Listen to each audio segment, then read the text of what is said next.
Hello everyone, hello followers, and nice meeting you all today. And so meron lang po akong isi-share sa inyo. Kasi it's very alarming to know and to see children nowadays na talagang totoo naman yun na madalas kong naririnig na ang laki na talaga ng kaibahan ng kabataan ngayon kumpara sa kabataan noon na sa panahon noon na kung saan hindi pa masyado wala pang gaanong social media, no? Hindi pa polluted ang kaisipan ng mga tao nung araw. Ngayon, iba na nga talaga. One time kasi I heard, actually maraming beses ko na ito narinig, and one time lang na na-alarm ako kasi family ko na yung nagsabi, doon ko narinig ito sa kanya na actually nakakainis makarinig ng gano'n sa kabataan ngayon ng gano'n na sasabihin sa'yo na duty nyo ako, duty nyo ako, hindi ko utang na loob na makainin nyo, buhayin nyo at pag-aralin, ganun. At mas lalong hindi ko kayo duty pagtandaan nyo. Ganun kumbaga parang ano ba, parang ko sasabihin, actually to be honest nagagalit ako makarinig ng ganun.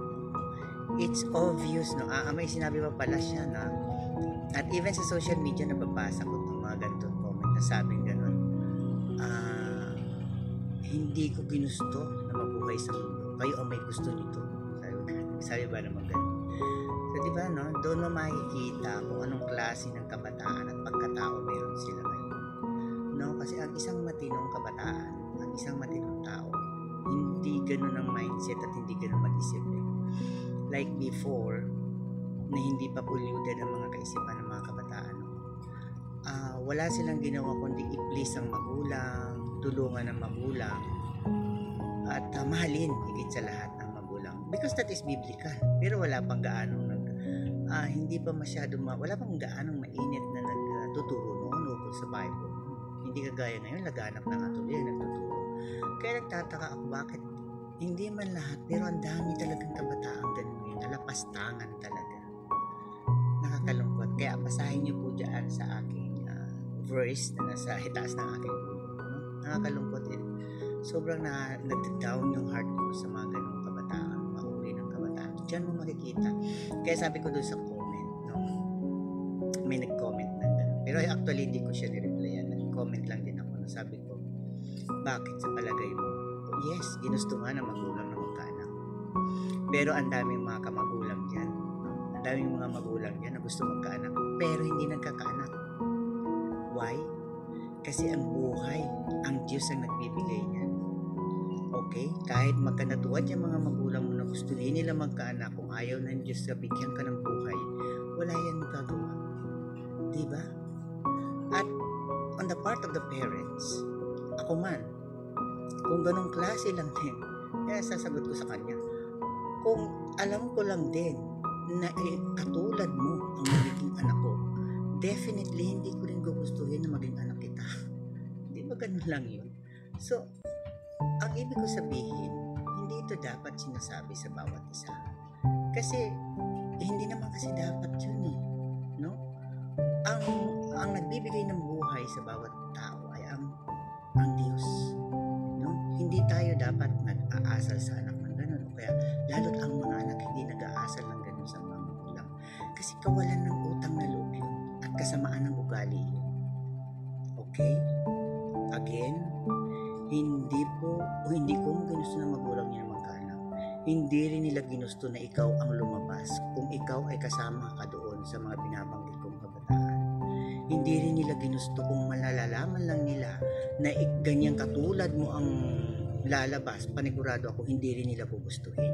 Kaya wag mong ipagmalaki na hindi mo ginusto lumabas sa mundo. Kung gusto mo, sisihin mo ang Diyos, dahil ang Diyos ang nagbibigay ng buhay. Okay? Yan ang hirap kasi kapag hindi nagbabasa ng Bible. Kaya maraming hindi talaga alam at mangmang. No?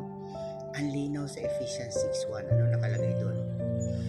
Children, obey your parents in the Lord. Ang linaw. Wala doon sinabi na, children, obey your good parents only. May sinabi bang ganun dyan? Pakibasa nyo yung aking sinasabi. Diyos ang magsalita niya. Nasa Bible yan. So meaning to say, kay mabuti, kay masama ang magulang mo, iyan ang guide mo rito. Sumunod ka. Dahil sila naman ang mananagot kapag mali ang pinagawa nila sa iyo. Or nagkamali sila sa iyo, hindi naman ikaw. Kaya wala kang karapatan na magkaroon ka ng kawalan ng utang na loob ng kasamaan ng ugali laban sa kanila. Dahil anak ka lang. And that is very true. Sa tanggapin mo sa hindi, iyan ang nasa Bible. Ano pa mga nakasunod? Obey your parents in the Lord, for this is right. Ano pa ang sunod? Sabi pa dyan, sandali, consult ko ulit. Nalimutan ko yung sunod eh. Ayan, ang sunod, sabing ganon, honor your father and your mother. You see, honor, parangalan mo. Diba? Pag sinawag na parangalan, ito ba yung babastusin mo? Ito ba yung lalapastanganin mo? Ito ba yung pagsasalita mo ng masasamang salita? Kawalan ng utang na loob. For the 9 months pa lang na ikaw ay dinala. Ayan, no? So, hasa na tuloy ako. So, yun na nga, honor your father and mother, no?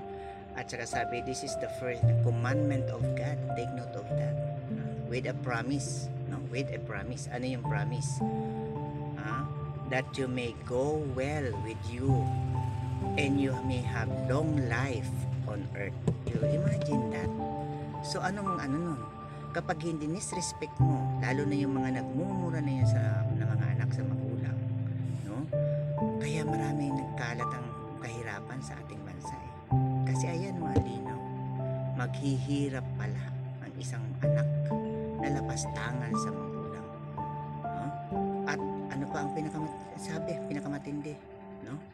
You will have long life kung nirespeto mo at kung nilalove mo ang iyong magulang. Pero kung nilalapastangan mo, ano nakalagay? Anong kabaliktaran ng long life? Natural, iikli ang buhay mo. See that? Nakita natin. Kaya kung totoo kang may Diyos, no? Tumingala ka lang sa langit. Alam mo sa sarili mo na no one can make this universe, no? Except the one who has the supernatural power. So sino yun sa palagay mo ang may supernatural power? Tao ba yun? It's the Lord. Yun ang God na sinasabi. Okay? So, kaya yan ang lagi ko sinasabi sa lahat, sa lahat ng mga kinakausap ko na sinasabi ko sa kanila na yun nga, napakahalaga ng pagrespeto sa magulang, pagmamahal, no? At you cannot say that you love your parents without doing anything, without caring or without giving any, no? At yun nga, kawalan ng utang na loob yun, na yung ganun. Ang duty ng anak at magulang ay pareho lang, no? Pinaghirapan ka mula sa tiyan hanggang sa pinalaki, grabing hirap sa'yo. Sa pagpapaaral, lahat, pagbuhay sa'yo. Pag yan tumanda, duties and responsibilities mo yan. Yan ang malinaw sa Bible. Kaya wag mo sa akin ihambalang yung sinasabi ng mga tao ng mundo. Dahil hindi yan ang dapat natin sundin. Ang sino ang dapat natin sundin? Ang Diyos na nag-iwan ng salita sa atin na nasa Bible. Our Creator. The Creator of heaven and earth. So sana may natutunan tayo sa aking mga naituro sa inyo.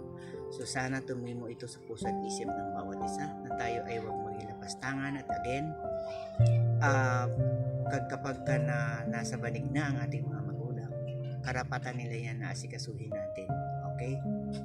Bilang utang na loob natin sa kanila pagtanaw kung paano nila tayo pinalaki. Kung ngayon, kung hindi ka napalaki ng tama ng magulang mo, o kung anong ginawa sa'yo, nalapastangan ka ng magulang mo, eh basta at least mabait ka.